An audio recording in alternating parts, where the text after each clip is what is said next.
Lecture में हम लोग डिस्कस करते हैं ह्यूमन रिसोर्स अकाउंटिंग, ईवीए और VS, value added statement, economic value added और मार्केट वैल्यू एडिट। इन सबके जितने क्वेश्चन हमसे हो पाए हम अभी ट्राई करते हैं, ठीक है।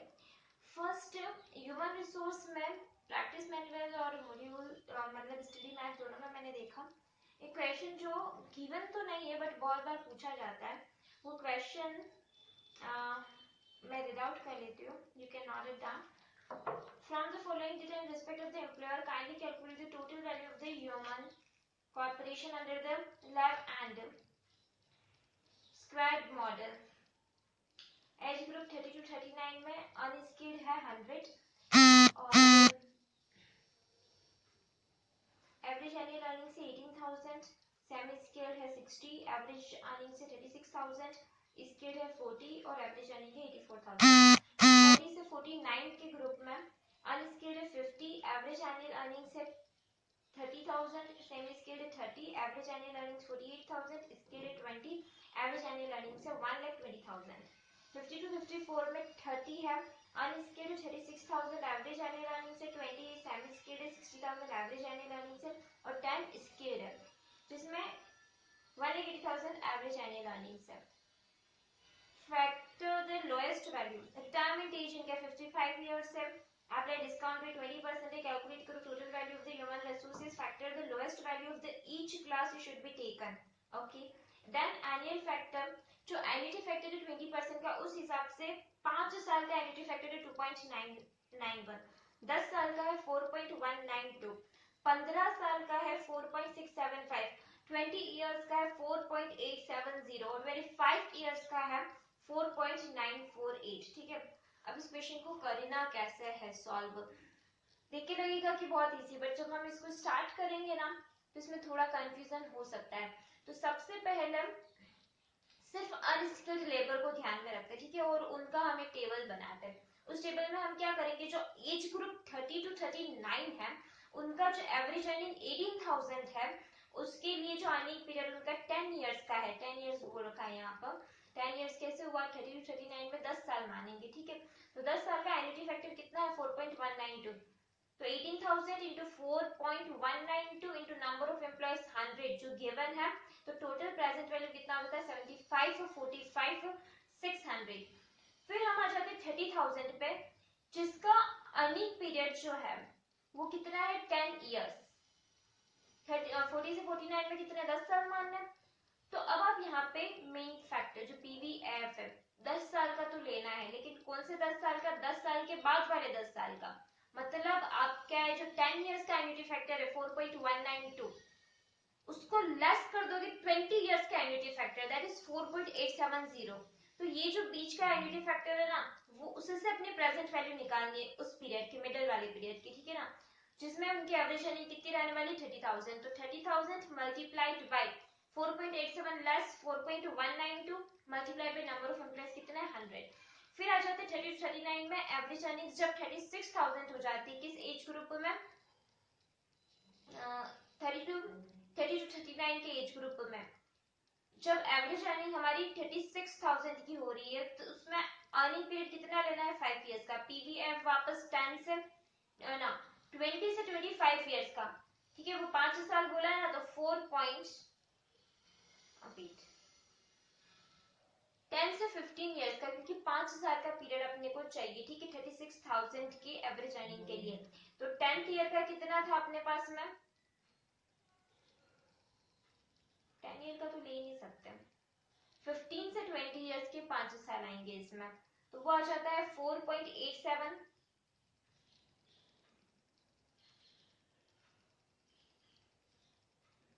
25 years minus 20 years that is 4.948 less 4. PVF में थोड़ा सा इसमें कंफ्यूजन है, बाकी तो इक्वेशन हो जाएगा। कब आपको 10 से 15 साल लेना है, कब 15 से 20 साल लेना है, कब 20 से 25 लेना है, कब 10 से 20 लेना है, तो वो जो पीवी फैक्टर आपको कंसीडर करना है ना, वो कौन सा कंसीडर करना है, वही थोड़ा सा एक फैक्टर है यहाँ पे। तो यहाँ पे 10 साल में तो क्लियर 4.192 लिया, फिर जब नेक्स्ट 10 साल की बात की तो 20 से 10 साल के बीच का जो पीवी फैक्टर था वो कंसीडर किया। फिर नेक्स्ट 5 इयर्स की बात की, नेक्स्ट 5 इयर्स तो ऑब्वियसली 25 से 20 साल, अब 20 से 10 में वापस पीछे कैसे जाओगे, 20 से 15 पे कैसे जाओगे, तो 20 से 25 पे जाएंगे, तो 25 से लेके 20 को माइनस किया तो 4.948 माइनस 4.87, जितना भी बी फैक्टर है 0.078 इंटू 100, ठीक है। वो तो था अपना 30 से 39 की एज अनस्किल्ड। अब हम आ जाते हैं 40 से 49 की एज में। एवरेज एनुअल सैलरी कितनी मिल रही है, 30,000 की मिल रही है। 10 साल का PV factor 4.192।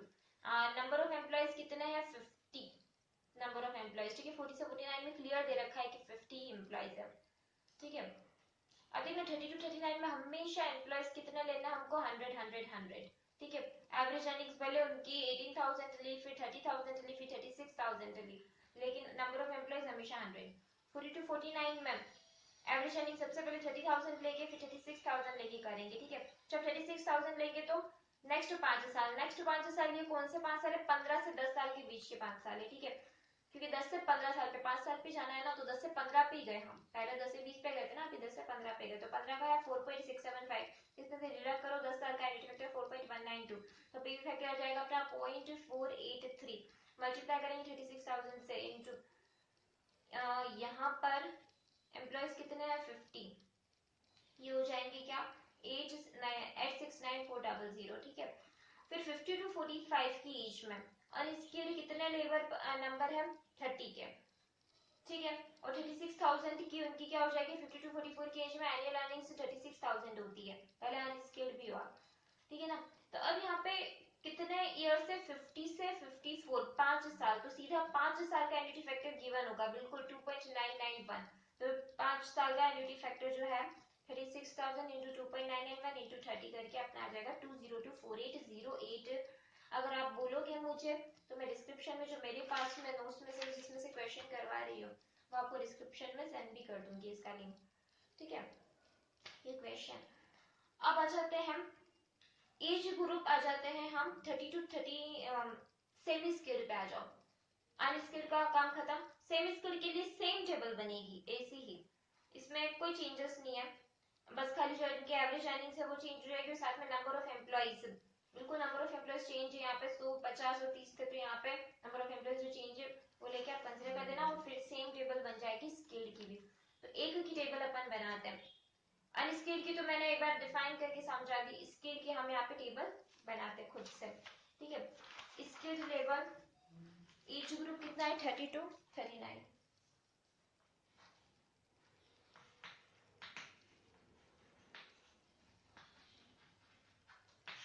Skilled level 30 to 39, इनकी एवरेज अर्निंग्स कितनी कितनी है, 84,000, 1,20,000 और 1,80,000। अर्निंग पीरियड कितना है, अर्निंग पीरियड 10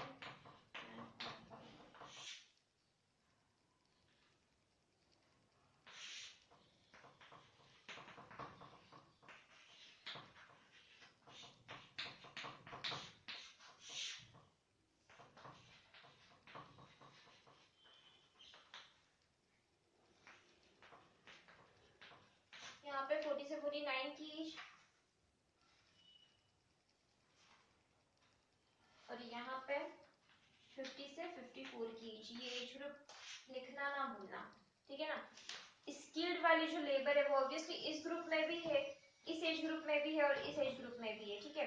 तो इस एज ग्रुप वालों के लिए सबसे पहले फिर 40 टू 49 की एज, यही लोग आपस 40 टू 49 की एज में आए ना, तो तब उनके पास में कितना, उनको एवरेज सैलरी देते थे 120 और बाद में 18,000, और 50 से 54 में उनको देते थे सॉरी 180,000, यहाँ पे 180,000 है, यहाँ पे भी 180,000, 50 टू 54 यहाँ पे वापस आ जाता है 180,000 का एज, ठीक है।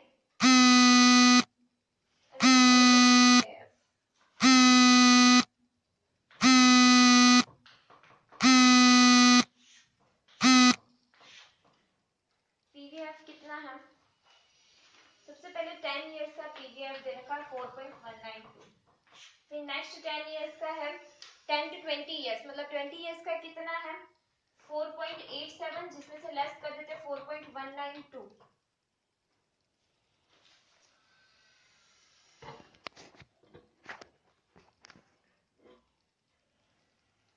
ठीक है, और मल्टीप्लाइड बाय, तो ये कितना आ जाता है 0.678। इसको मल्टीप्लाई करेंगे हम, कितने एम्प्लॉइज हैं, नंबर ऑफ एम्प्लॉइज है 40,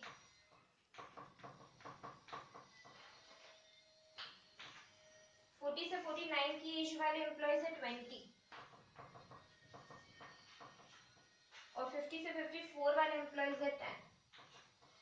ठीक है, फिफ्थ 5 इयर्स का एन्युटी फैक्टर कितना है 2.991 ना, सॉरी, ये नेक्स्ट 5 इयर्स लेना है। ठीक है, तो नेक्स्ट 5 इयर्स का कितना है 10 to 15 4.675 लेस,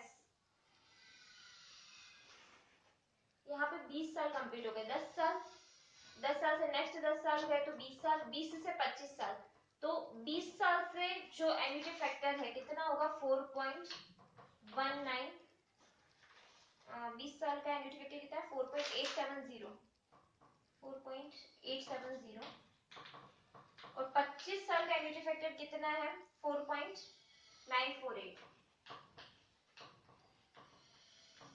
25 से 20 साल का। ठीक है, और इसमें एम्प्लॉइज कितने हैं 40, बिल्कुल ठीक है, एन्युटी फैक्टर कितना आ जाता है अपने पास में 0.078।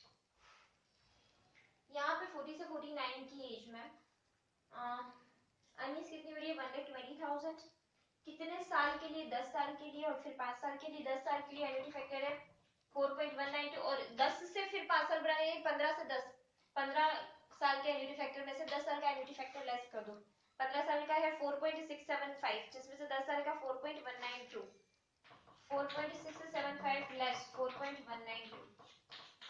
ठीक है, और 5 साल का जो एन्युटी फैक्टर, सीधा 5 साल का एन्युटी फैक्टर कितना है 2.991।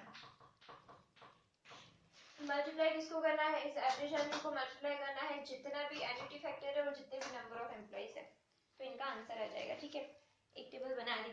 नेक्स्ट क्वेश्चन पे आ जाते हैं हम। क्वेश्चन नंबर है, ये भी क्वेश्चन हमारी बुक में नहीं है लेकिन पूछा जाता है एग्जाम में, तो आप मैं रीड आउट कर रही हूँ, आप इसको नोट डाउन कर देना। कैपिटल और रिजर्व कितना दे रखा है, क्वेश्चन दे रखा है capital and reserve equity share of ₹100 each, of which ₹75 has been called up, जिसमें से 75 called up है। ठीक है,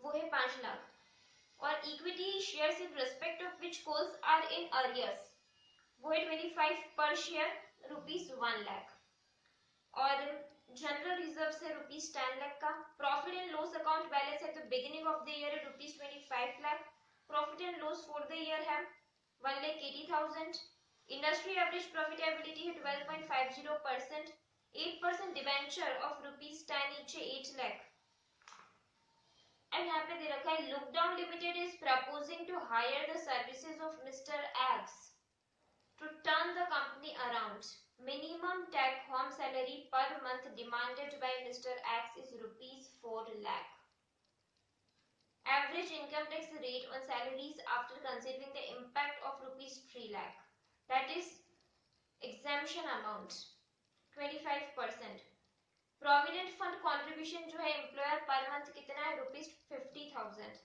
profit over and above target expected by hiring mister X कितना है 10%।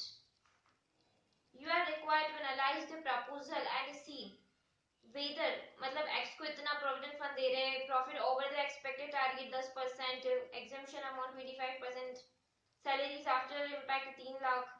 ठीक है, ये सब बता रखा है। Average income tax rate on salaries after considering the impact of ₹3 lakh that पर annum, that is the exemption amount कितने का मिल जाएगा 25%। ठीक है, और प्रपोज किया है to hire the service of X to turn the company around, minimum take home salary per month demanded by mister X is ₹4 lakh, वो भी पर मंथ है, ध्यान रखना। ठीक है ना, पूरे साल का कर लेना। अब यहाँ पे जाता है suggest the maximum emoluments that could be paid to him, PF contributions are tax exempt and tax the home salaries that remaining after employer's contribution to PF at the rate rupees 50,000 per month and after deduction of income tax on salaries। ठीक है, काफी अच्छा question है। मैं एक बार समझा देती हूँ कि देखो सबसे पहले तो हम क्या करेंगे, जितना इक्विटी शेयर कैपिटल है, इक्विटी शेयर कैपिटल कितना है यहाँ पर हमारे पास में है 100 ईच ऑफ ₹75 कॉल अप के हिसाब से है 5 लाख का, और कोल्सिनरियस 25 का पड़ा हुआ है वो है 1 लाख का, जनरल रिजर्व्स 10 लाख के, P&L का तो क्या बोलते हैं लॉस वाला बैलेंस है। तो टोटल कैपिटल हमारा हो जाता है 3,75 लाख।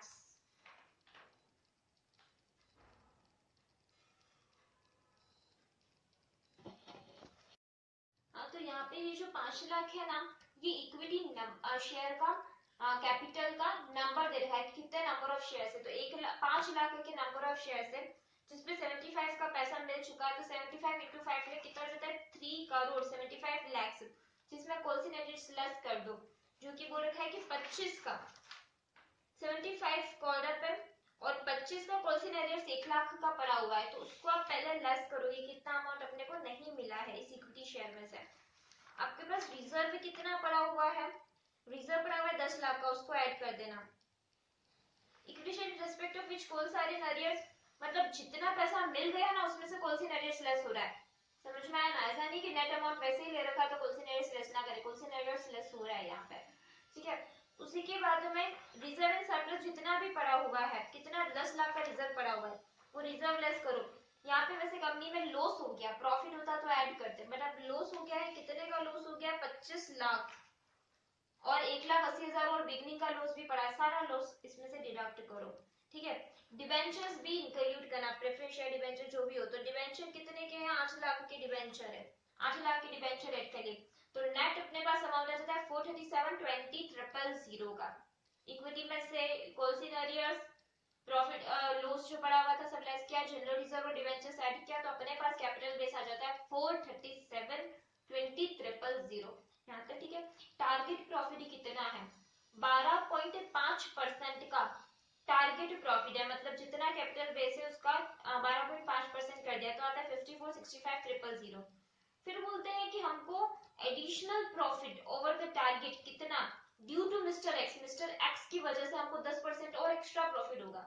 हमने टारगेट किया है 54,65,000 का प्रॉफिट, उसका 10% और ऐड कर दो कि अगर हमने एक्स को हायर किया कंपनी में तो हमको प्रॉफिट 546,500 का एक्स्ट्रा होगा। तो टोटल यहाँ पे एस्टिमेटेड प्रॉफिट कितना है 54,65,000 प्लस 546,500, टोटल प्रॉफिट हो जाता है 60,11,500। इतना प्रॉफिट एस्टिमेटेड है कि होना चाहिए। अब इस प्रॉफिट से जितना उसको सैलरी देना पड़ रहा है वो कम आएगा तो उसको हायर कर दो, जितना उसको सैलरी देना पड़ रहा है वो ज्यादा आएगा तो फिर उसको हायर नहीं करेंगे हम। ठीक है, अब उसने सैलरी कितनी डिमांड की है, वो सैलरी डिमांड करता है, कितनी सैलरी डिमांड की है 4 लाख पर मंथ, तो 12 महीने के हिसाब से 4 लाख पर मंथ, तो 48 लाख की उसने सैलरी बोली है। साथ में 48 लाख ही नहीं और भी है इसमें, 48 लाख की तो सैलरी बोली है। जो बोलता है कि income tax rate on salaries after considering the impact of 3 lakh per annum that is the exemption amount to 25%, मतलब ये जो है ना वो तो 75% के बराबर है, उसका टैक्स वैक्स भी अपनी तरफ से देना पड़ेगा, तो उसको इंक्लूसिव ऑफ टैक्स टोटल, ताकि वो जो टैक्स पे करेगा उसके बाद नेट बचा हुआ अमाउंट उसके पास कितना रहना चाहिए 48 लाख, तो हमको उसको कितना देना पड़ेगा, इसको 75% मानो और 100% पे लेके जाओ, तो 48 लाख डिवाइड बाय 75 इंटू 100 यानी हमको उसको 64 लाख पर एनम देना पड़ेगा। ठीक है ना, इनकम टैक्स मतलब उसका पर्सनल टैक्स है, लेकिन वो क्या है 48 लाख इंटू 25% करके वो भरने वाला नहीं है ना टैक्स, तो अपने को क्या है उसको इंक्लूसिव ऑफ टैक्स सैलरी देनी है जो उसकी 48 लाख बननी चाहिए, तो 48 लाख डिवाइड बाय 75 इंटू 100 ये हो जाता है 64 लाख का, तो उसको सैलरी का अमाउंट प्लस उसने और क्या बोला है, और उसने बोला है 50,000 का मुझे provident fund contributed by employer per month, employer उसको 50,000 का प्रोविडेंट फंड भी देता है, हर एम्प्लॉय को देता है तो उसको भी देगा। ठीक है ना, पर मंथ यानी 12 महीने का कितना गया 12 इंटू 50,000, 6 लाख का तो प्रोविडेंट फंड का अमाउंट भी देना है। ठीक है, और आपको पता होगा जितना एम्प्लॉयर कंट्रीब्यूट करता है उतना इक्वल अमाउंट एम्प्लॉय भी कंट्रीब्यूट करता है अपनी सैलरी में से, तो उसको सैलरी दोगे तो वो कंट्रीब्यूट करेगा उसमें से।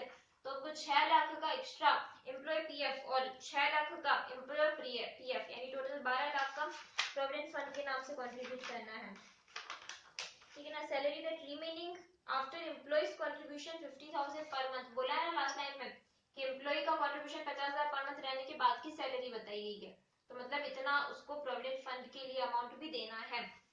तो total 64 lakh plus 6 lakh plus 6 lakh कितना 76 लाख का अमाउंट उसको देना पड़ रहा है, जबकि प्रॉफिट कितना हो रहा है, एस्टिमेटेड एक्स्ट्रा प्रॉफिट 60,11,500 जो कि 76 लाख से ज्यादा है, तो हम उसको हायर नहीं करेंगे, ठीक है। क्वेश्चन समझ में आया, आंसर समझ में आया। आई थिंक कि मुझे ये क्वेश्चन बोर्ड पे सॉल्व करने की जरूरत है क्या, कुछ भी नहीं। कैपिटल बेस कैलकुलेट करना है, equity share capital plus reserves plus debenture का अमाउंट, अगर कोई कॉल सिनेरियो से तो लेस कर दो, प्रॉफिट एंड लॉस प्रॉफिट है तो ऐड कर दो, लेस प्रॉफिट नहीं है तो लेस कर दो, मतलब लॉस है तो लेस कर दो, फिर जितना भी अमाउंट है उसका जितना एस्टिमेटेड 12.5% का प्रॉफिट बोला था 12.5% का प्रॉफिट आ जाएगा, उसमें 10% बोलते कि एक्स को हायर करने से एक्स्ट्रा होगा, तो जितना भी एक्स्ट्रा हो रहा है उन दोनों अमाउंट को ऐड करके इतना प्रॉफिट रख दो, फिर उसको जितनी सैलरी देंगे पर मंथ वो रखिए तो 12 महीने के निकालो।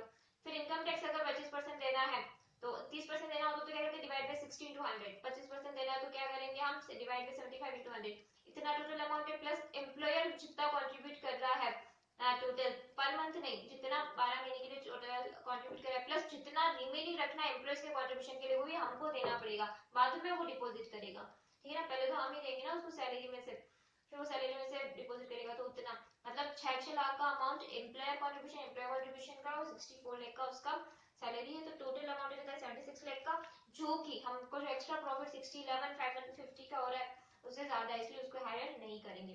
ह्यूमन रिसोर्स के 2 एक्स्ट्रा क्वेश्चंस पढ़ाए अभी मैंने, एक क्वेश्चन हमारे प्रैक्टिस मैनुअल में भी है वो भी देख लेते हैं। ह्यूमन रिसोर्स का क्वेश्चन आता है जनरली, एक्सपेक्टेड इस बार क्या है, तो एक क्वेश्चन है हमारे पास में वो हम अभी सॉल्व कर लेते हैं। आई थिंक हमें वो क्वेश्चन अभी सॉल्व करना चाहिए। प्रैक्टिस मैनुअल पेज नंबर 10.45 मैं अभी रीड आउट कर रही हूँ। क्या क्वेश्चन है, from the following details compute the accounting according to Lev and Schwartz model the total value of the human resource of the employee group is skilled or unskilled. Average annual earnings of an employee till the retirement age कितनी है, skilled की तो है 50,000 और unskilled की है 30,000, ठीक है। एज ऑफ रिटायरमेंट बता रखी है, स्किल्ड की 65 इयर्स और अनस्किल्ड की 62 इयर्स। डिस्काउंटिंग रेट जो है स्किल्ड की 15%, अनस्किल्ड की भी 15% से ही पीवी फैक्टर लेकर आना है। Number of employees in the group 20 employee है, लास्ट में 20 से मल्टीप्लाई कर देना, और अनस्किल्ड के 25 है तो लास्ट में 25 से मल्टीप्लाई कर देना। एवरेज एज है 65 इयर्स और अनस्किल्ड की है 60 इयर्स। अब देखो मैं सिर्फ स्किल्ड का सॉल्व करूंगी, अनस्किल्ड का आप अपने हिसाब से सॉल्व कर देना। देखो सबसे पहले यहाँ पे एक वैसे तो फॉर्मूला है, इसका फॉर्मूला क्या है, इसका फॉर्मूला है person's annual earnings up to the, मैं बोल देती हूँ, person's annual earnings up to the retirement, ठीक है, जितनी उसकी अर्निंग हो रही है एनुअल, ठीक है, कितनी हो रही है 50,000 रुपये स्किल की, डिवाइडेड बाय 1 प्लस जितना भी discount rate specific to the person है, डिस्काउंट रेट 15% है तो 1 प्लस 15%, तो 50,000 divide by 1 plus 15%, 1 plus R की पावर टी लेस छोटा टी, मतलब जो टी है वो टी है अपना एज ऑफ रिटायरमेंट, लेस छोटा टी मतलब एवरेज एज, तो 65 से, अब ये सोचो ये 65 की एज है, ठीक है, तो सबसे पहले वो 62 की एवरेज आउट एज है, तो 65 से 64 से 63 से 62, तो बीच में जितना भी वैल्यू हो रहा है, ठीक है ना, उसे प्रेजेंट वैल्यू पे लेके आ जाओ। जैसे सपोज 50,000 का उसका क्या है एनुअल अर्निंग्स है, ठीक है, 50,000 का एनुअल अर्निंग्स है और रेट है अपने पास में 15%, ठीक है। इसका अभी एज कितना है रिटायरमेंट का 65 का एज है, ठीक है, और एवरेज एज कितना है उसका 62 का, एवरेज एज उसका 62 का, ठीक है। तो यहाँ पे 3 साल के पीवी फैक्टर से उसको लेके आएंगे वैल्यू को, ठीक है ना, 3 साल के पीवी फैक्टर जैसे डिवाइड करके 50,000 50,000 को आज की वैल्यू पे लेके आएंगे। फिर इसमें ऐड करो 50,000 डिवाइडेड बाई 1.15, 65 से लेके 63 तक यानी 2 साल, plus 50,000 divided by 1.15,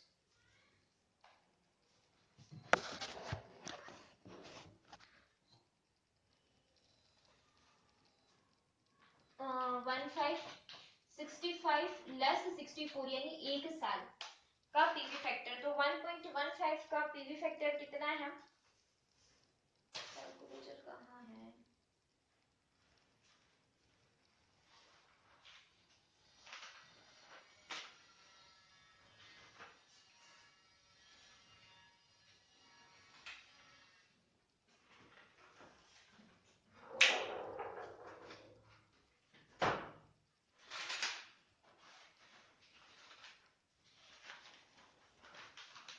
one point one divide by 1.15, 1, 2 और 3, यह जाता है 0.6575 तो यहाँ पे 50,000 इंटू 0.6575 कितना हो जाता है?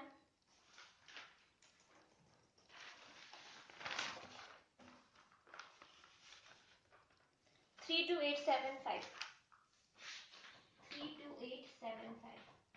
प्लस 50,000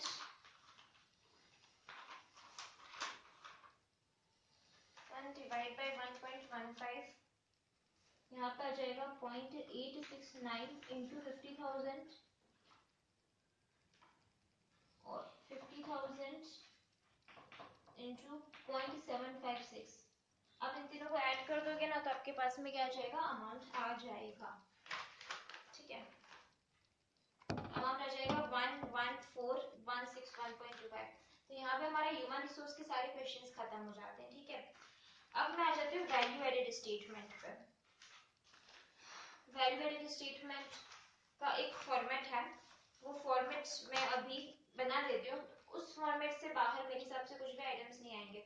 अब वैल्यू एडेड स्टेटमेंट क्या, समझने को तो समझ सकते हैं लेकिन उसको एक तरह से रखना ही पड़ता है, क्योंकि मैंने कितने सारे टीचर से पूछा, सबने मुझे बोला कि वैल्यू एडेड स्टेटमेंट का जो फॉर्मेट है ना, उस फॉर्मेट में आप फेरबदल नहीं कर सकते। दैट मींस सबसे पहले एम्प्लॉय को पैसा देना है तो एम्प्लॉय को देना है, फिर डायरेक्टर को पैसा देना है तो डायरेक्टर को देना है, फिर गवर्नमेंट को पैसा जाएगा तो गवर्नमेंट को ही जाएगा, और फिर हमको interest on debentures, interest on preference, dividend, sorry interest on preference कहां से आएगा, interest on long term loans, dividend to preference, dividend to equity, तो जितना ये सारा अमाउंट देना है शेयर कैपिटल का जो एप्लीकेशन, तो उन्हीं को पैसा देना है। और बाद में अपने को डेप्रिसिएशन, जितना रिटेन प्रॉफिट ले जाता है, जितना जनरल रिजर्व में ट्रांसफर किया उन सबको ऐड करना है, तो उनको ही ऐड करना है।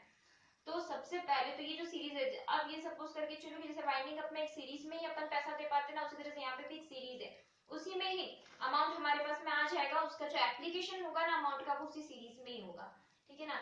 तो कुल मिला के हम समझ भी लेंगे तो एक तरह से हमको फॉर्मेट तो एक बार वो लर्न ही करना पड़ेगा।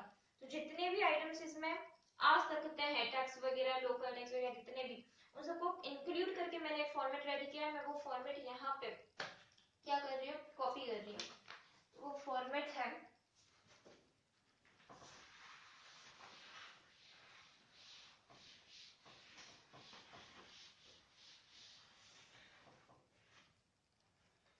सबसे फर्स्ट है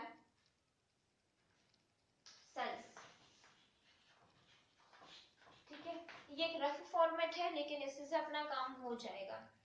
मटेरियल वगैरह जो रॉ मटेरियल का कंजम्पशन होगा वो सारा लेस करना है। फिर जितने प्रोडक्शन एक्सपेंसेस होंगे, ऑपरेटिंग या प्रोडक्शन एक्सपेंसेस, वो सब लेस कर देना।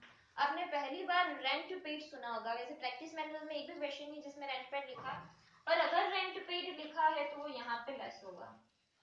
अगर ऑडिटर का रेम्यूनरेशन लिखा है ना तो भी वो यहाँ पे लेस होगा, क्योंकि एम्प्लॉय की डायरेक्टर की बात की हुई नीचे एप्लीकेशन में, पर क्या ऑडिटर की रेम्यूनरेशन की बात की नहीं, तो ऑडिटर का रेम्यूनरेशन यहाँ पर लेस होगा, ऑडिटर्स रेम्यूनरेशन, ठीक है। फिर यहाँ पे लेस होगा और कुछ एक्सपेंसेस जैसे एडमिन नेचर के खर्चे, सेलिंग नेचर के खर्चे, वो यहाँ पे लेस होंगे। इसमें अगर एक्स्ट्रा कोई खर्चे इंक्लूड हो तो उसको फिर डिडक्ट करना, ठीक है ना, जब फॉर्मेट जब हम आंसर करें तब, ठीक है। हाँ, मेन बात, इंटरेस्ट ऑन डिबेंचर और लॉन्ग टर्म लोन का इंटरेस्ट तो मैंने पहले बोल दिया कि वो एप्लीकेशन में जाएगा, लेकिन जो इंटरेस्ट ऑन वर्किंग कैपिटल है, इंटरेस्ट ऑन बैंक ओडी है, वो यहाँ पे आएगा, ठीक है। तो इंटरेस्ट ऑन वर्किंग कैपिटल और इंटरेस्ट ऑन बैंक ओडी, ठीक है, ये यहाँ पे आएगा। एक्साइज ड्यूटी, एक्साइज ड्यूटी, देखो कभी कभी क्या होता है, एक्साइज ड्यूटी के जो क्वेश्चंस पूछते हैं उसमें बोलते हैं एक्साइज ड्यूटी देते ही नहीं है, ठीक है, बोलते हैं 10% ऑफ द अमाउंट है।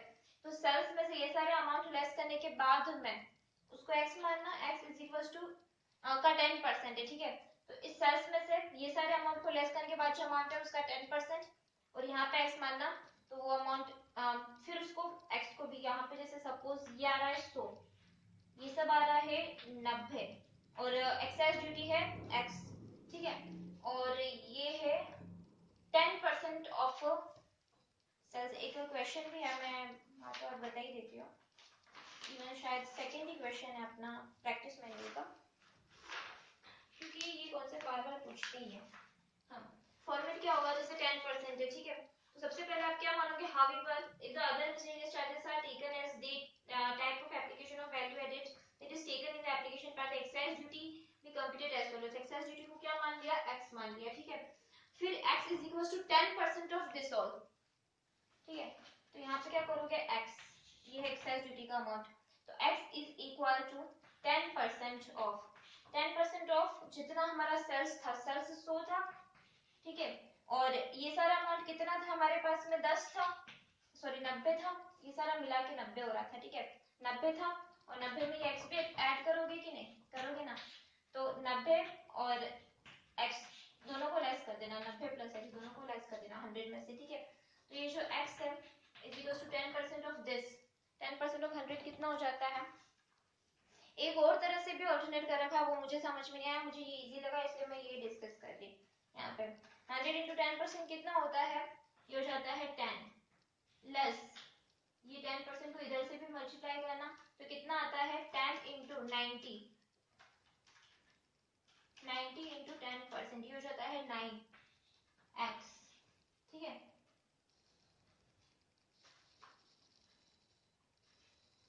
9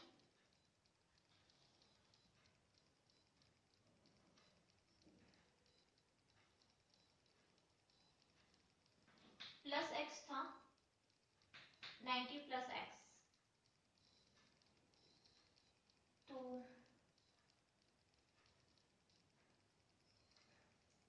10 में से 9 भी लेस होगा,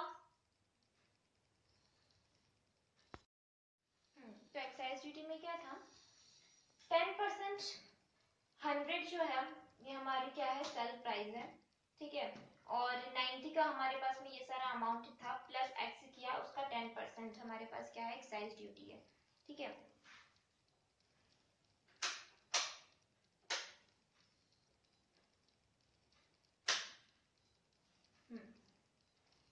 ये हमारे पास में एक्साइज ड्यूटी है, तो x is equal to 10% of 100 का,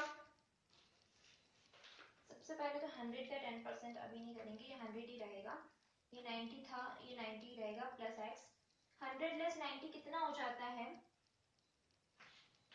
100 लेस 90 हो जाता है 10, ठीक है, और 100 में से 90 भी लेस करना है और x भी लेस करना है, तो यहाँ पे क्या आ जाएगा 10 लेस x, यहाँ पे आ जाएगा 10%, x is equals to 10 into point 10 into 10% कितना होता है 1, ठीक है, 1 लेस x इंटू 10% कितना हो जाएगा 0.1x, ये इधर चला जाएगा 1.1x इज इक्वल्स टू 1 है, तो 1 इज इक्वल टू,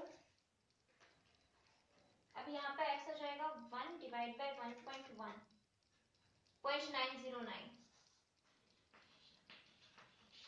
ठीक है, तो इस तरह से हमारी एक्साइज ड्यूटी आ जाती है जब लिखा होता है कि एक्साइज ड्यूटी x है तो, ठीक है। हम अभी क्या फॉर्मेट कर रहे थे ना,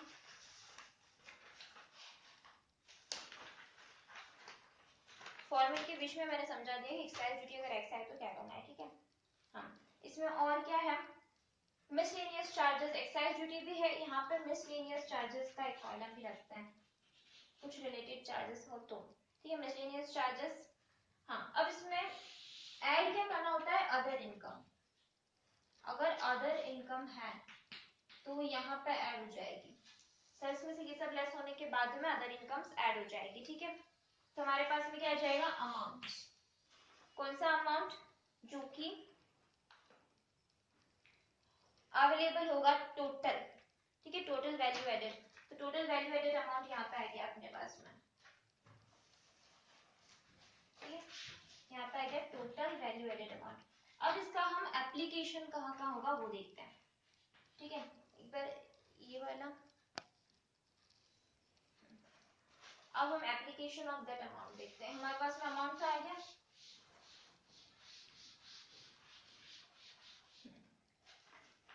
कहाँ का एप्लीकेशन हो सकता है, सबसे पहले तो टू एम्प्लॉयज, एम्प्लॉयज को जाएगा पैसा, ठीक है, सबसे पहले एम्प्लॉयज को ही जाएगा पैसा, सैलरी जाएगा, उसके बाद में किसको जाएगा, डायरेक्टर्स को, टू डायरेक्टर्स, डायरेक्टर्स को क्या जाएगा, रेम्युनरेशन कमीशन जो भी होगा, फिर जाएगा किसको, गवर्नमेंट को। अब यहाँ पे एक बात ध्यान रखने वाली है गवर्नमेंट के, उसमें सबसे पहले तो लोकल टैक्सेस जो है ना, भले ही एक्साइज ड्यूटी आपने ऊपर वहां पे ऐड किया, बट यहाँ पे लोकल टैक्सेस भी आएंगे और इनकम टैक्स भी आएंगे और डेफर्ड टैक्स भी आएंगे। अब डेफर्ड टैक्स को उन लोगों ने कभी कभी तो आगे ले रखा है, जहां पर उन्होंने रिटेन अर्निंग्स वगैरह को लिया, और लास्ट में नोट भी लिख रखा है कि डेफर्ड टैक्स को आप यहाँ पे ले सकते हो। अपने को कंफ्यूजन नहीं रखना है, डेफर्ड टैक्स को यहीं पर गवर्नमेंट को ही देना है, ठीक है। तो गवर्नमेंट को क्या किया जा रहा है, जितने भी टैक्सेस थे सारे के सारे, ठीक है। फिर आ जाता है, यहाँ पे आता है कॉन्सेप्ट बताती हूँ, शब्द क्या है, प्रोविजन फॉर टैक्सेस। यहाँ पे सारे टैक्सेस लिया, डेफर्ड टैक्स भी लिया, ठीक है। क्या प्रोविजन फॉर टैक्सेस भी इधर लेना है, बिल्कुल भी नहीं। प्रोविजन फॉर टैक्सेस जो लास्ट में हम रिटेन करके रखते हैं कंपनी के एक्सपेंशन के लिए, मेंटेनेंस के लिए, profit to maintenance and expansion.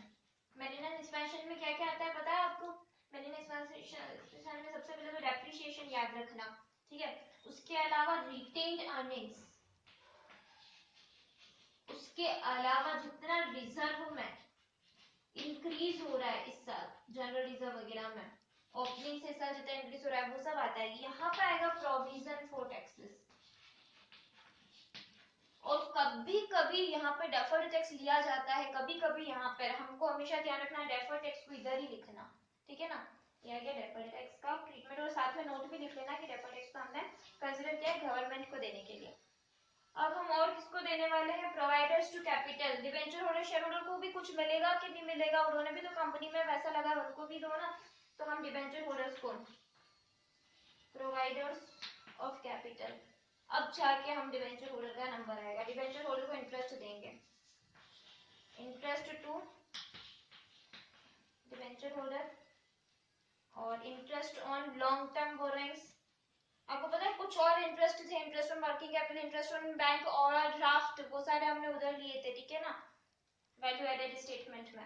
Interest on long term borrowings, ठीक है, वो इधर लिए, और डिविडेंड अगर कुछ भी है तो, ठीक है, डिविडेंड भी इधर आ जाएगा। फिर फाइनेंशियल एसेट्स का replacement reserve, sorry fixed assets का replacement reserve, fixed assets replacement reserve, जितने भी रिजर्व्स वगैरह है वो एक्सपेंशन, मेंटेनेंस और एक्सपेंशन ऑफ कंपनी के काम आएंगे, ठीक है।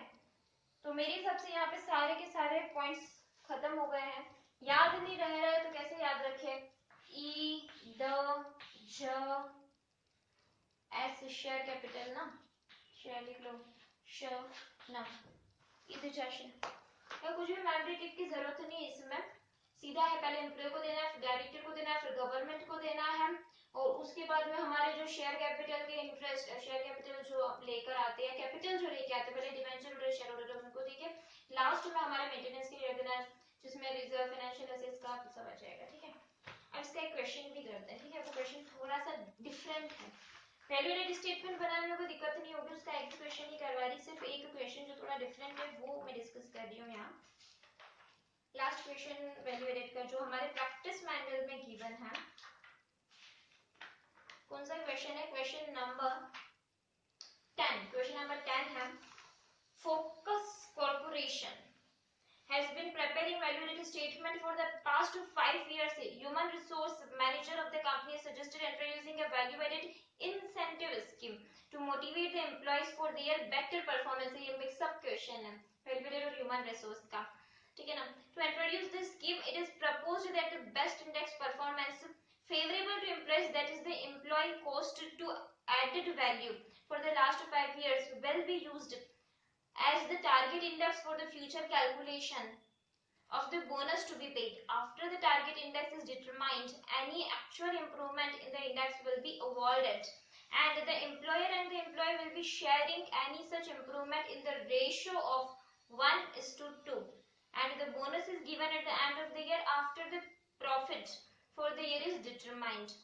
यहाँ पे सेल्स दे रखी 2012, 13, 14, 15, 16 की कितनी, 5600 is for 12, 13 की है 7600, 14 की 9200, 15 की 10400 एंड 2016 की है 12000। ओके, सेल्स के बाद में आ जाता है both in goods and services भी दे रखा है, सभी साल का वैल्यू एडेड दे रखा है, सेल्स में से बोथ इन कॉस्ट लेस किया, वैल्यू एडेड आ गया। एम्प्लॉय की कॉस्ट इंपॉर्टेंट, हम given incremental 1300, 1520, 16, 18, 19, 68, 20 to 40। Then dividend given है सभी सालों का, टैक्स गिवन है सभी सालों का, डेप्रिसिएशन गिवन है सभी सालों का, एंड डिवेंचर इंटरेस्ट भी सभी सालों का गिवन है, रिटेन अर्निंग्स भी गिवन है for every year, and value added दे रखा है उसमें से लेस करके 30, 40। ठीक है, बिल्कुल ठीक ठाक कर रखा है इन्होंने। समराइज्ड पी&एल फॉर द 31 मार्च 2017, 5-10 सालों के फिगर देने के बाद अब हमारे पास में एक साल का 2017 का प्रॉपर फिगर आया है। इनकम दे रखा है sales less return, dividend, interest, miscellaneous income. Expenditure में cost of material, wages, manufacturing expenses, admin cost, admin salary, admin expenses, salary और एक्सपेंसेस। एक्सपेंसेस तो किधर जाएगा, वैल्यू एडेड के अंदर सेल्स में से लेस होगा, और सैलरी किधर जाएगी, एडमिन वालों को सैलरी देनी है, एम्प्लॉय सैलरी में जाएगी। वैसे ही selling and distribution salary, selling expenses, financial expenses दे रखे, डिबेंचर इंटरेस्ट 80 का, डेप्रिसिएशन 1520 का, टोटल एक्सपेंडिचर 11520 का, profit before taxation 3080, provision for taxation है 170 और प्रॉफिट आफ्टर टैक्सेशन है 2370 का, सॉरी 2310 का। ठीक है, profit after tax, provision for tax बताया था मैंने लास्ट में, जो एक्सपेंशन और कंपनी के मेंटेनेंस के लिए रखे हुए फंड होते हैं उसमें जाता है प्रोविजन फॉर टैक्स। ठीक है, अब आंसर करो इस इंफॉर्मेशन से। एक तो वैल्यू एडेड स्टेटमेंट बना हुआ 16-17 का, वो हम बना देंगे। डिटरमाइन करो, ये इंपॉर्टेंट है, बोनस पेबल टू एम्प्लॉइज अगर है तो, इफ एनी यहाँ पे लिखा है। ठीक है, तो सबसे पहले क्या करना है, पहले मैं समझा देती हूँ कि इस क्वेश्चन में सबसे पहले करना क्या है। Calculation of the target index, सबसे पहले टारगेट इंडेक्स का कैलकुलेशन, इंडेक्स का कैलकुलेशन किया कैसे, employee cost divide by value added. Value added पहले से इन्होंने बाकी 5 सालों का निकाल के रखा था ना, और एम्प्लॉयज की कॉस्ट भी दे रखी, तो बोनस एम्प्लॉयज को देना है ना, तो कितना परसेंट है वो तो देखो एक बार। तो employee cost divide by value added into 100 करके आप percentage to employee cost to value added calculate कर देना। जो आपका सबसे कम परसेंटेज आ रहा होगा 42, 47, 41, 43, 40 ऐसे परसेंटेज आएंगे, उसमें जो सबसे कम परसेंटेज आ रहा है वो आ रहा है अपना 40%। ठीक है, फिर आप एक बार वैल्यू एडेड 16, 17 का एम्प्लॉय कॉस्ट बना दोगे, वो तो हम इजीली बना देंगे। एम्प्लॉयज को उसमें से कितना प्रोवाइड कर रहे हो, एक बार आप वैल्यू एडेड बनाओगे ना, तो उस टोटल वैल्यू एडेड में से, यानी वो एक तरह का अपने पास वैल्यू पड़ा हुआ है कंपनी का, उसमें से आपको पैसा देना है, एम्प्लॉयज को सबसे पहले देना है।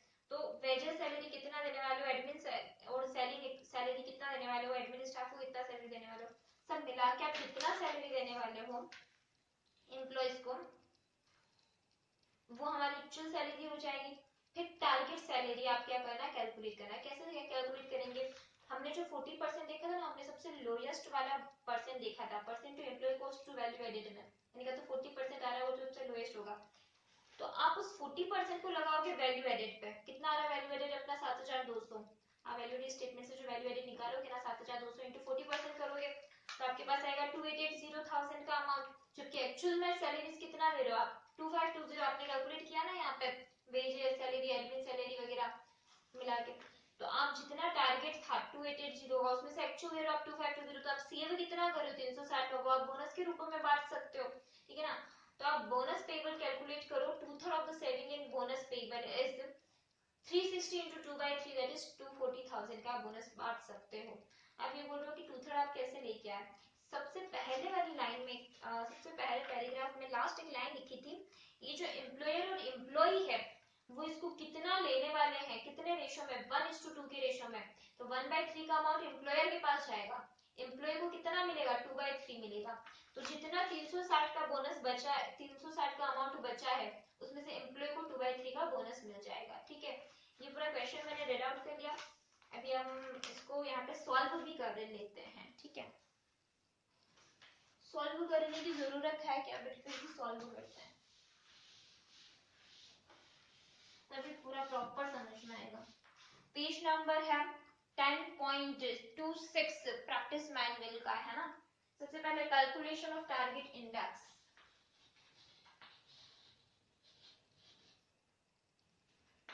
टारगेट इंडेक्स कैलकुलेट कर रही हूँ मैं, ठीक है। यहाँ पर सबसे पहले एम्प्लॉय की कॉस्ट 2012, 13, 14, इसमें वैल्यू एडेड भी बन जाएगा एक बार में स्टेटमेंट पर, एप्लीकेशन ऑफ वैल्यू एडेड नहीं बनेगा उसमें, वो कवर नहीं होगा। एम्प्लॉय कॉस्ट 2012 में कितनी है, 1300, फिर है 1520, फिर है 1680, फिर आ जाती है 1968, 68 बोलते हैं इसको शायद, 2240, ठीक है। फिर आ जाता है अपने पास में वैल्यू एडेड, गिवन है इन सालों का value added 3040, 3600, 4200, 4800, 5600, how much percentage of this, यहाँ पे the employee salary is percentage of employee cost to value added, percentage of employee cost to value added, क्या जाता है 1300 divide by 3040 multiplied by 100, same are doing in each and every year. So how much amount we get here, 1300 divided by 3040 into 100, we get 42.76%. What the percentage here arises, 42.76, here is 42.22%, here is 40%, that is 41%, and that is 40%. The lowest percentage is 40%, मतलब इतना minimum इतना salary तो आपको देना ही है value added का, ठीक है, 40%। पिछले सालों का एवरेज देखते हुए अब इस साल की calculation, now we are on 2016-17। सबसे पहले देखो इसका सेल्स कितना है, वैल्यू एडेड बनाना है ना, सबसे पहले सेल्स कितना है 13,600, जिसमें से कितना खर्चा हो गया, कॉस्ट ऑफ गुड्स सर्विसेज कितना है 5000, प्रेजेंटेशन पे मत जाना, मैन्युफैक्चरिंग एक्सपेंसेस कितना है 1400, फिर आ जाता है एडमिन एक्सपेंसेस कितना है 600, selling expenses how much here is 400, what is the total here 7400, what is the remaining amount 13600 less 47400, that is 6200.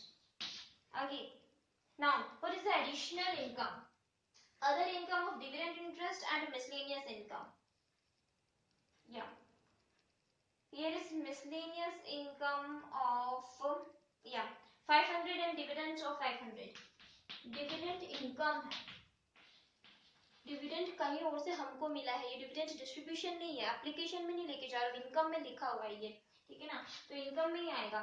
Income कितना हुआ 500 का, और अदर इनकम कितना हुआ, हाउ मच इनकम है 500, तो टोटल इज 6200 प्लस 1000 7200।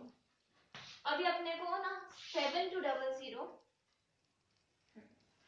इधर मैं कैलकुलेट करती, इधर अपने को 7200 into 40%, मतलब मिनिमम कितना अमाउंट अपने को देना, मतलब एक्सपेक्टेड अमाउंट कितना है 7200 into 40% कितना आ जाएगा 288,000, ठीक है। अब एक्चुअल में ये पे कितना कर रहे हैं, सैलरी पे कर रहे हैं, वेजेस एंड सैलरी एम्प्लॉयज को दे रहे हैं 1800, एडमिन वाले एम्प्लॉयज की सैलरी है 600 और सेलिंग वाले की सैलरी बता रखी है 120, तो टोटल 2520। कितना चाहिए एक्सपेक्टेड, कितना दे रहे, तो बचा कितना, अभी रिमेनिंग अमाउंट कितना है, रिमेनिंग अमाउंट है अपने पास में 360 का, 360 का, जो कि 2:1 में, 1 तो किसका है, एम्प्लॉयर का, और 2 किसका है, एम्प्लॉई का, बट जाएगा, तो यहाँ पे आ जाएगा 360 इंटू 2/3, कितना अमाउंट बोनस मिल सकता है, 240 का बोनस मिल सकता है, ठीक है।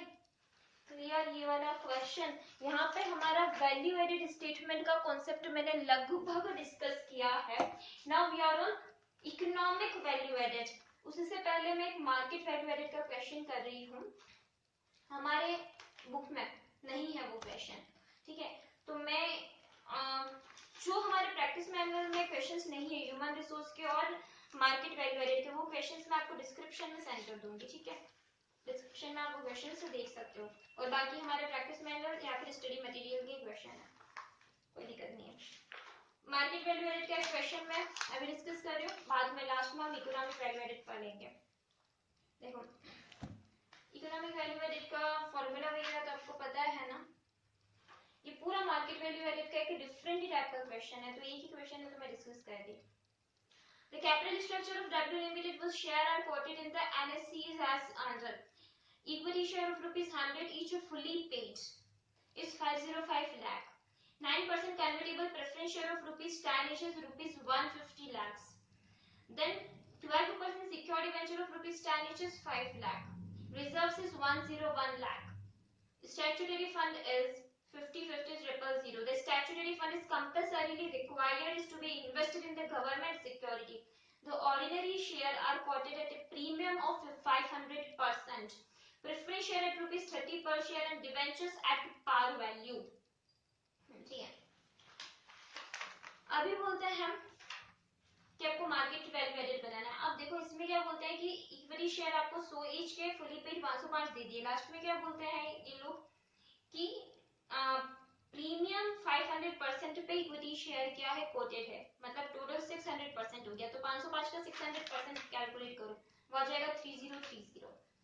फिर बोलते हैं प्रेफरेंस शेयर के लिए 30 पर शेयर पर है प्रेफरेंस शेयर, अभी हमारे पास 10 ईच के हैं, 10 ईच के 150 है, तो आप क्या करोगे 15 इंटू 30 कर दोगे तो 450 के हो जाएंगे प्रेफरेंस शेयर। डिबेंचर के लिए बोलते हैं, कुछ भी नहीं बोला तो डिबेंचर एज इट इज ले लो, 5 लाख के डिबेंचर, ठीक है। टोटल कितना है 3530 का अमाउंट। ये तो हमारा मार्केट की वैल्यू जो चल रही थी वो हमने देखी, इक्विटी की, डिबेंचर की, प्रेफरेंस की, इतनी मार्केट की वैल्यू है, ठीक है 3530। अब इसमें से बुक वैल्यू कितनी है, इक्विटी गिवन कितने बुक में 505 की, प्रेफरेंस कितने गिवन है 150 के, डिबेंचर कितने गिवन है 50 के, रिजर्व कितना गिवन है 101 का, स्टैट्यूटरी रिजर्व कितना गिवन है 50.5 का। तो जितना भी बुक वैल्यू है उन सबको ऐड करके मार्केट वैल्यू में से लेस कर देना, तो एक्स्ट्रा वैल्यू जो आ जाएगा वो सिंपली मार्केट वैल्यू एडेड होगा। कुछ भी इसमें टेंशन नहीं है, कुछ एक्स्ट्रा नहीं है, सिंपल क्वेश्चन है, करने की जरूरत नहीं है, ठीक है। हाँ, वैसे लॉजिकली भी करोगे तो भी आ जाएगा वो आंसर। अब हम आ जाते हैं, लास्ट हमारा टॉपिक है इकोनॉमिक वैल्यू एडेड, है ना, उसका कॉन्सेप्ट बता देती हूँ, एक ही क्वेश्चन करेंगे और 2-3 इसमें और एक्स्ट्रा पॉइंट्स है, फाइनेंशियल लिवरेज वगैरह के, उससे हमको जाना पड़ता है इकोनॉमिक ईबीआईटी पे, वो कैसे जाना है वो सिंपल एक क्वेश्चन है, क्वेश्चन नंबर 13 मैं ऐसे डिस्कस कर रही हूँ। सबसे पहले हम देखो ईवीए के लिए नॉपेड लेस सीओसीई,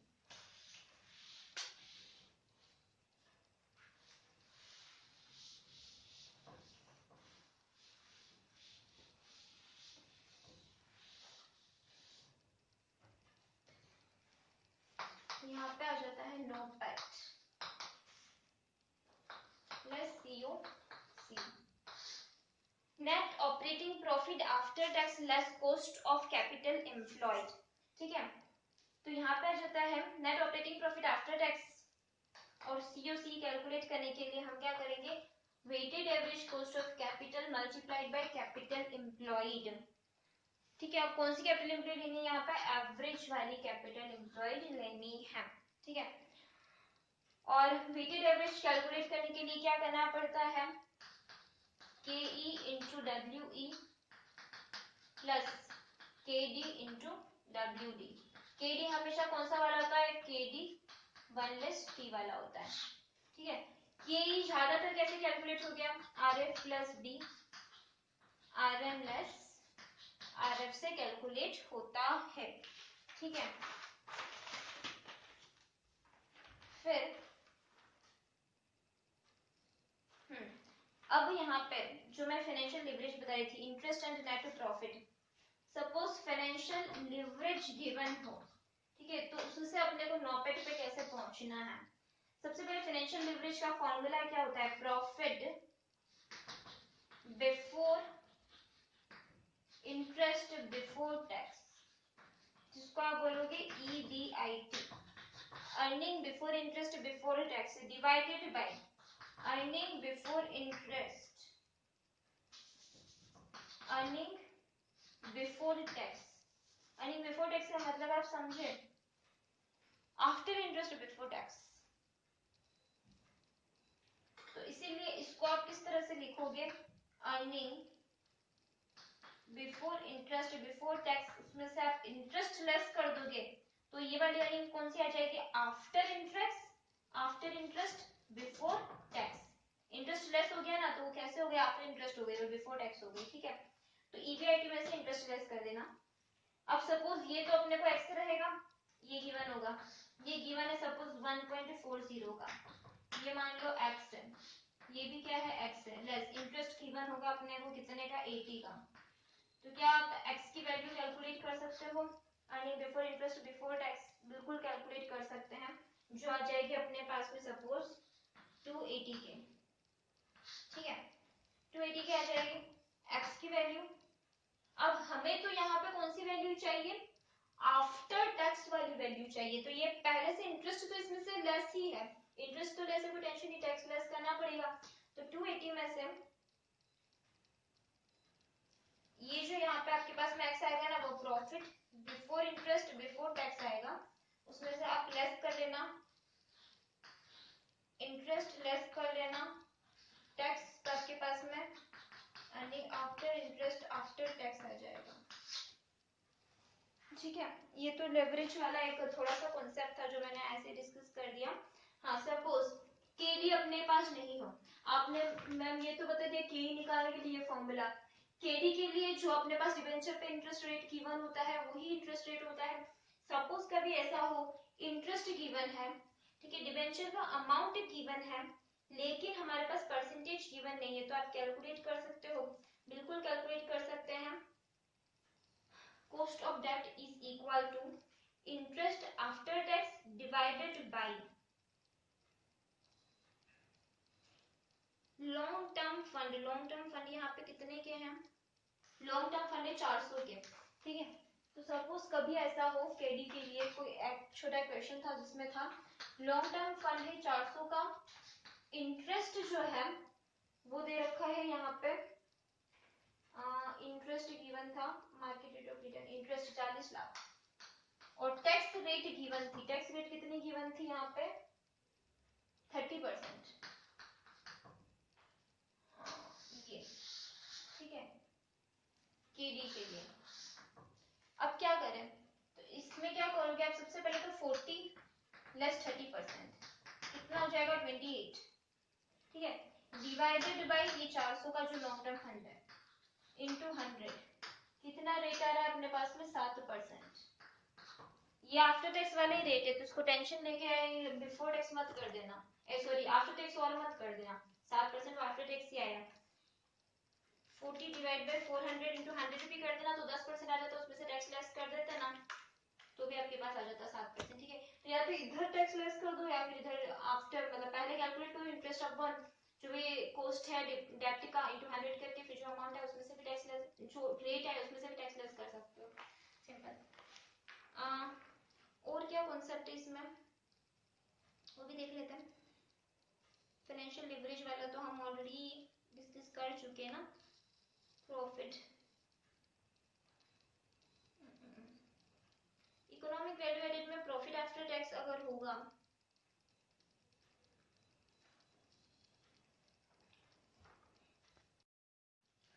जब हम यहाँ पे डिस्कस कर रहे थे तो मैंने क्या बोला था कि नेट ऑपरेटिंग, यहाँ पे हमने क्या लिखा, net operating profit after tax less UCE, ठीक है। ऑपरेटिंग प्रॉफिट आप किसको बोलोगे, जो इंटरेस्ट वगैरह ऐड किया हुआ होना चाहिए ना उस प्रॉफिट में, डिडक्ट किया हुआ नहीं होना चाहिए। और टैक्स कब लगाओगे, जब आप इंटरेस्ट डिडक्ट करोगे उसके बाद में टैक्स लगाओगे।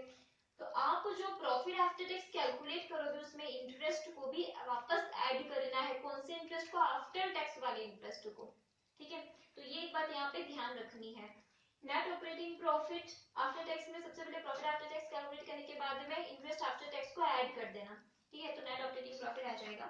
एक यहाँ पे और जो हमने यहाँ पे के लिए रेट तो कैलकुलेट कर दी इनटू वेट ऑफ इक्विटी। तो यहाँ पे क्या सिर्फ इक्विटी का वेट होगा, नहीं, यहाँ पे इक्विटी प्लस जितने रिजर्व्स हैं हमारे पास में, ठीक है, इक्विटी शेयर फंड के साथ में जो सिक्योरिटीज प्रीमियम है, जो फ्री रिजर्व है, जो कैपिटल रिजर्व है, उन सब का मिला के जो अमाउंट आएगा उससे वेट कैलकुलेट करना, ठीक है। सिंपल था, इसमें कुछ नहीं था। Weighted average cost of capital calculate करने के लिए और अब हम आ जाते हैं, एक और इसमें कॉन्सेप्ट है वो देखना। जब बीटा कैलकुलेट कर रहे होगे आप यहाँ पे R F plus B, R M plus R F, तो कौन सा बीटा लेना है। अगर 4-5 बीटा दे रखे हो 4-5 साल के, तो जो हाईएस्ट रिस्क यानी हाईएस्ट बीटा, बीटा मतलब रिस्क होता है, तो हाईएस्ट बीटा जो होगा वो बीटा यहाँ पे कंसिडर करना। अगर हमको 4-5 लास्ट सालों के बीटा दे रखे हो, इस साल का बीटा अवेलेबल हो, तो 4-5 सालों के जो हाईएस्ट बीटा होगा वो कैलकुलेट, वो कंसिडर करना है, ठीक है। इसमें और कोई पॉइंट्स नहीं है। तो क्वेश्चन हम ईवीए का डिस्कस करके और ये पूरा चैप्टर खत्म कर देते हैं, जिसमें ह्यूमन रिसोर्स अकाउंटिंग खत्म हो जाएगी, फिर हमारा एमवीए खत्म हो जाएगा, market value added. Market value added का एक पॉइंट मैं बता देती हूँ, जो क्वेश्चन नंबर 17 है उसमें एक लाइन लिख रखी थी कि मार्केट वैल्यू एडेड इतना है। तो डिफरेंस क्या होता है ईवीए और एमवीए में, तो उसके लिए कुछ लाइनें लिख रखी है। The MVA is the difference between the current market price and the capital contribution by the fund providers, while EVA measures the current earning efficiency of the company. MBA take into consideration the EVA from not only the assets in the place but as a future projects activities of the company. The difference between MBA over EVA is thus represents the value attributable to the future potential of the company and may change from time to time based on the market sentiments. In short, the MBA is the net present value of the future EVAs. ये line अगर कभी MVA आपको question में given हो और सिर्फ EVA ही निकालने के लिए पूछा तो आप ये लाइन लिख के आ सकते हो, ठीक है।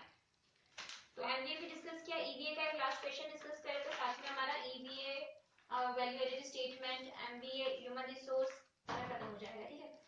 क्वेश्चन नंबर 19, पेज नंबर 10.38, क्या बोलता है question, equity share capital of ₹10 which is 400 lakhs, 15% preference share capital of ₹10 which is 200 lakhs, then reserve and surplus is 220, 15% debenture is 1600, 10% net trade investment nominal value of ₹100 lakhs is 140, land and building held as investment is 20, advance given for, ये सारी ध्यान रखने योग्य बात है, समझ लो। 10% का non trade investment है, नॉन ट्रेड इन्वेस्टमेंट जब आप कैपिटल एम्प्लॉयड कैलकुलेट करोगे तो नॉन ट्रेड इन्वेस्टमेंट को घटा देना। लॉन्ग टर्म बिल्डिंग जो कि इन्वेस्टमेंट के लिए हेल्ड कर रखी है उसको भी डिडक्ट करना पड़ेगा जब आप ऑपरेटिंग कैपिटल एम्प्लॉयड कैलकुलेट करोगे एसेट साइड से। एडवांस जो सॉरी लायबिलिटी साइड या एसेट साइड से, लायबिलिटी साइड से। फिर जो अंडरराइटिंग कमीशन जो राइट ऑफ नहीं हुआ है, कैपिटल डब्ल्यूआईपी जो दे रखी है, advance given for purchase of plant given है, ये सारे डिडक्ट हो जाएंगे। तो सबसे पहले जब आप टोटल कैपिटल एम्प्लॉयड कैलकुलेट कर रहे होगे ना तो आप equity share, preference share, reserve and surplus, debenture सबको ऐड करोगे। उसमें से जो आपकी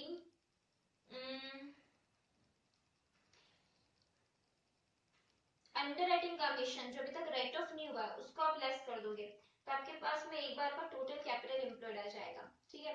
लेकिन हमको तो एवरेज कैपिटल एम्प्लॉयड चाहिए तो हमको एक ऑपरेटिंग कैपिटल एम्प्लॉयड कैलकुलेट करना है। एवरेज तो आप कैलकुलेट नहीं कर सकते, ओपनिंग है नहीं अभी अपने पास में, लेकिन आप ऑपरेटिंग कैपिटल एम्प्लॉयड कैलकुलेट कर सकते हो जो नेट ऑपरेटिंग प्रॉफिट के लिए हो, क्योंकि हम यहाँ पे नेट ऑपरेटिंग प्रॉफिट में से ही WCC sorry capital employed less करते हैं ना, यहाँ पे cost of capital employed less करते हैं।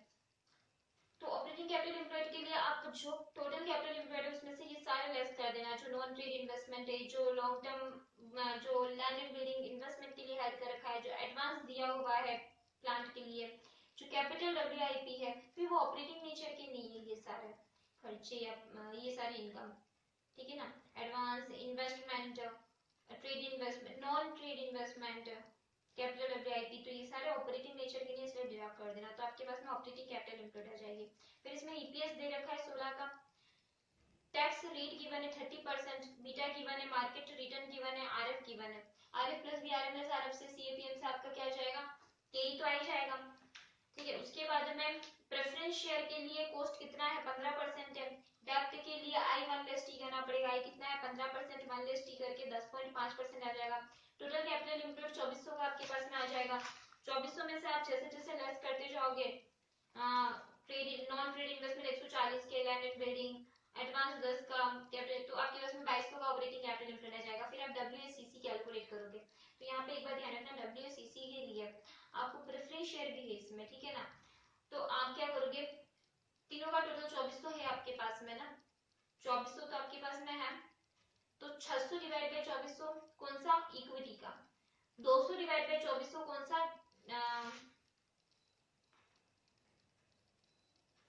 Equity sorry equity plus preference का, क्योंकि सारी शेयर कैपिटल ना ना ना सारी शेयर कैपिटल एक साथ नहीं ले सकते, तो जब सिंपली आप weighted average cost of capital calculate करोगे ना, तब क्या करोगे, जितना भी आपके पास में इक्विटी है, इक्विटी में आप क्या क्या इंक्लूड करते हो, इक्विटी शेयर कैपिटल, जो भी फ्री रिजर्व से, जो भी सिक्योरिटीज प्रीमियम है, जितना भी जनरल रिजर्व है वो सब, तो यहाँ पे equity share plus reserve and surplus कितना हो रहा है, 400 प्लस 220 लेस 20 का जो अंडरराइटिंग वो विदाउट राइट ऑफ वाला पड़ा था, ठीक है, तो 220 लेस 20, तो 400 प्लस 220 लेस 20 करके तो आपकी इक्विटी आ जाएगी कितने की, 600 की, डिवाइड बाय 2400 इंटू 20.41 का क्या जाएगा, के। फिर प्लस प्रेफरेंस शेयर भी है यहाँ पे, तो 200 डिवाइड बाय 2400 का जो आपने टोटल कैपिटल एम्प्लॉयड निकाला था, तो 200 डिवाइड बाय 2400 इंटू 15% का डिविडेंड दे रखा है, ठीक है, प्रेफरेंस का, वो आफ्टर टैक्स तो हो नहीं सकता ऑब्वियसली, क्योंकि टैक्स के बाद में डिविडेंड लेस करते हैं। फिर अपने पास में आ जाएगा डिबेंचर्स कितने का है, प्लस डिबेंचर करो 1600 डिवाइड बाय 2400 इंटू 10.5%, तो आपके पास में क्या आ जाएगा, वेटेड एवरेज सीसी आ जाएगा 13.35%, और ऑपरेटिंग कैपिटल एम्प्लॉयड आ जाएगा 2200 का, 2200 इंटू 13.35% कितना आ जाता है, बचता है 293.70। अब net operating profit after tax के लिए भी यहाँ पे मशक्कत करनी पड़ेगी, क्यों कि यहाँ पे हमारे पास में अर्निंग पर शेयर गिवन है, अर्निंग पर शेयर मतलब सबसे लास्ट में जो हम कैलकुलेट करते हैं वो अर्निंग गिवन है, वो भी पर शेयर वाली गिवन है, तो सबसे पहले उस ईपीएस को आप मल्टीप्लाई करोगे किसी से, नंबर ऑफ इक्विटी शेयर्स से, तो आपके पास में आ जाएगा profit after interest, after tax, after preference dividend. अब सबको बिफोर पे लेके आओ, तो आपके पास में आ जाएगा 640 का ऐसा वाला प्रॉफिट, ठीक है, 40 into 16 करके। फिर उसमें सबसे पहले तो डिविडेंड ऐड करोगे, ऑब्वियसली प्रेफरेंस डिविडेंड, तो 15% ऑफ 200 ऐड कर दोगे तो 30 आ जाएगा, 30 ऐड कर दोगे तो प्रॉफिट आफ्टर टैक्स आ जाएगा 670। अब टैक्स भी ऐड कर लो 287.14 का, यानी जो 670 है वो अपने आपने 70 के बराबर है, तो 100 के बराबर कितना होगा, तो आ जाएगा 957.14, ये आ गया प्रॉफिट बिफोर टैक्स। अब इसमें इंटरेस्ट ऐड कर लो, इंटरेस्ट कितना है अपने पास में 15% ऑफ 1600 यानी 240, तो आपके पास में 1197 का ऐसा प्रॉफिट आ गया है जो कि बिफोर इंटरेस्ट, बिफोर टैक्स और बिफोर डिविडेंड है। हाँ ठीक है, यहाँ तक तो हमने यहाँ तक इतने लेके आने की कोशिश की, क्यों, अब इसमें से सबसे पहले तो जो नॉन ट्रेड इन्वेस्टमेंट की इनकम है उसको लेस करो, 100 का अपने पास में नॉन ट्रेड इन्वेस्टमेंट है, 100 की नॉमिनल वैल्यू का 10% की जो इसकी इनकम है 10% का इंटरेस्ट मिल रहा है, इंटरेस्ट हमेशा नॉमिनल वैल्यू पे ही लगता है कि मार्केट, ऑब्वियसली नॉमिनल, 100 की नॉमिनल वैल्यू दे रखी है, 10% का इंटरेस्ट दे रखा है, 100 इंटू 10%, 10 का इसमें से ऐसी इनकम जो कि नॉन ट्रेड इन्वेस्टमेंट की नहीं है वो लेस कर देंगे, फिर अपने पास में आ जाएगा ऑपरेटिंग नेचर का प्रॉफिट, वो भी कौन सा, बिफोर टैक्स वाला, ठीक है। तो उसको क्या करना है, आफ्टर टैक्स बनाना पड़ेगा। इंटरेस्ट लेस करने की जरूरत है क्या, नहीं है, क्योंकि हमको ऑपरेटिंग नेचर का प्रॉफिट चाहिए, तो इंटरेस्ट तो जुड़ा हुआ रहने दो, ठीक है। तो टैक्स लेस कर दो, तो टैक्स आ जाएगा 356.14 का टैक्स लेस करके 831 का अपने पास में net operating profit after tax आ जाएगा। मैं इसको पूरे को सॉल्व कर रही हूँ, क्वेश्चन नंबर 19 को, ठीक है। एक बार मैंने पूरा समझा दिया, हम इसको सॉल्व कर देते हैं।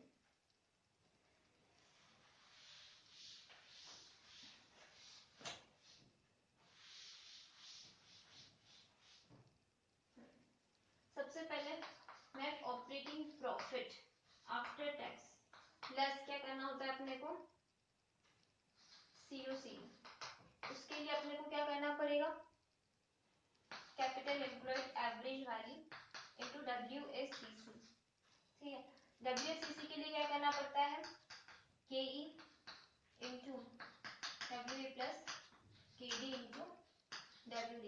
अब सबसे पहले net operating profit after tax calculate कर लेते हैं। यहाँ पे कैलकुलेट करने के लिए सबसे पहले EPS गिवन है into number of equity share, कितने का, 16 इंटू 40 लाख, कितने का आ जाएगा, 640। इसमें ऐड कर लेते हैं डिविडेंड, कौन सा, प्रेफरेंस का, कितने का डिविडेंड है प्रेफरेंस का, 200 इंटू 15%, ये डिविडेंड है अपने पास में 30 का, यह आ जाता है हम 670। फिर इसमें से टैक्स ऐड कर देते हैं, ठीक है। ये अपने आप में कितना परसेंट है, 70, तो 100% कितना होगा, ये आ जाएगा 957.14। थोड़ा प्रेजेंटेशन पे मत जाना, मैं थोड़ा स्पीड में करने की वजह से। इंटरेस्ट ऐड कर लेते हैं डिबेंचर्स का, इंटरेस्ट कितना है, 1600 इंटू 15%, ये आ जाता है 240। तो अपने पास में आ जाएगा 1197.14, ये आ जाएगा profit before tax before interest. इसमें से क्या कर लेते हैं, नॉन ट्रेडिंग इन्वेस्टमेंट की जो इनकम थी 10% की, नॉमिनल वैल्यू 100 पे 10 की, उसको डिडक्ट कर देते हैं, वो इनकम है ना, नॉन ऑपरेटिंग नेचर की है तो डिडक्ट कर देते हैं, तो ये आ जाएगा 1187.14, ठीक है। फिर इसमें से टैक्स अपने को लेस करना है, क्योंकि उधर आफ्टर टैक्स वाला बिफोर इंटरेस्ट वाला प्रॉफिट चाहिए, आफ्टर टैक्स के लिए तो 30% लेस कर दो, ये जाएगा 831.00। तो ये यहाँ पे आ गया 831.00 का अपने पास में नेट ऑपरेटिंग प्रॉफिट। अब हम आ जाते हैं WACC पे।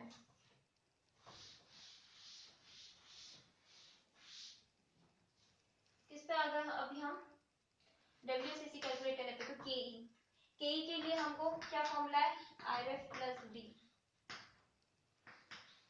RM less RF। RF कितना गिवन है, 9.85 प्लस बीटा कितना गिवन है, 1.65। RM कितना गिवन है, 16.25 प्लस RF कितना है, 9.85, ये हो जाता है अपने पास में 20.41%, ठीक है। कॉस्ट ऑफ प्रेफरेंस शेयर ये हो गया। अब हम आ जाते हैं, ये तो है किसकी, इक्विटी की। प्रेफरेंस की कॉस्ट गिवन है 15% और डेब्ट की, क्योंकि प्रेफरेंस शेयर थी इसलिए प्रेफरेंस की कॉस्ट भी देखी यहाँ पे। डेब्ट की कॉस्ट चाहिए अपने को KD, तो D 1 लेस T, D कितना है 10%, 1 लेस T 15% से, सॉरी 15 1 लेस 30%, कितना आ जाता है ये 10.5%, ये आ जाता है 10.5%, ठीक है। अब हम आ जाते हैं, हमको वेट चाहिए, KE चाहिए और KD चाहिए, ठीक है। तो इक्विटी कितना है, इक्विटी है 400 प्लस यहाँ पे आ जाता है रिजर्व एंड सरप्लस 220 का, जिसमें से आपको लेस करना पड़ेगा, क्या लेस करना पड़ेगा, 20 का जो under writing commission right not right of वाला था, इसमें से under writing commission not right of वाला था, ये हो जाता है कितना 600। फिर यहाँ पे आ जाओ प्रेफरेंस शेयर, प्रेफरेंस शेयर कितने के हैं, प्रेफरेंस शेयर है ये कैपिटल एम्प्लॉयड कैलकुलेट हो रहा है अपना, total capital employed. Preference share है अपने पास में 200 के, ठीक है। फिर डिबेंचर, डिबेंचर कितने के हैं, डिबेंचर है 1600 के, ये आ जाएगा 2400, ठीक है। तो अब इनका वेट्स कैलकुलेट कर दें हम। वेट कैलकुलेट करने के लिए 600 डिवाइड बाई 2400 इनटू कितना था अपने पास में 20.41 प्लस प्रेफरेंशियल कितना है 200 divide by 2400 into 15% plus 1600 divide by 2400 into कितना 10.5%। इन तीनों को ऐड करोगे तो कितना आ जाएगा, वेट आ जाएगा अपने पास में 13.35, ये आ जाएगा 5.10, वो इन तीनों को ऐड कर देना, आ जाएगा 13.35, ठीक है। तो WACC भी आ गया अपने पास में 13.35। और यहाँ पे जो एवरेज कैपिटल एम्प्लॉयड है, सबसे पहले 2400 तो है, इसमें से ये तो कौन सी है 2400 टोटल कैपिटल एम्प्लॉयड, इसमें से अपने को ऑपरेटिंग कैपिटल एम्प्लॉयड के लिए बाकी सारे अमाउंट को लेस करना पड़ेगा ना, वो जो अपने पास में पड़े थे एडवांस इन्वेस्टमेंट जो नॉन ट्रेड वगैरह, तो 2400 का जो टोटल कैपिटल एम्प्लॉयड लिया हमने,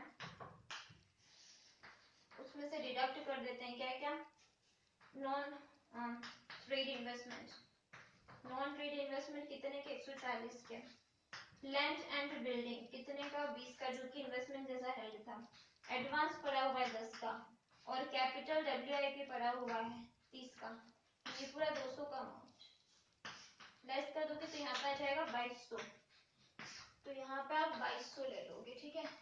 2200 इंटू, ये इसी क्वेश्चन में है, हर क्वेश्चन में नहीं होता, ये थोड़ा एक होता है अजीब क्वेश्चन था, हर चीज कैलकुलेट करना था इसमें, ये आ गया। इसको करेंगे तो ये आ जाएगा अपने पास में 293.70, इसको इसमें से डिडक्ट करेंगे तो अपने पास में आ जाएगा 831.00 लेस 293.70, ये आ जाएगा 537.930, ठीक है। यहाँ पे अपना EVA, HR अकाउंटिंग, MVA और VAS वैल्यू एडेड स्टेटमेंट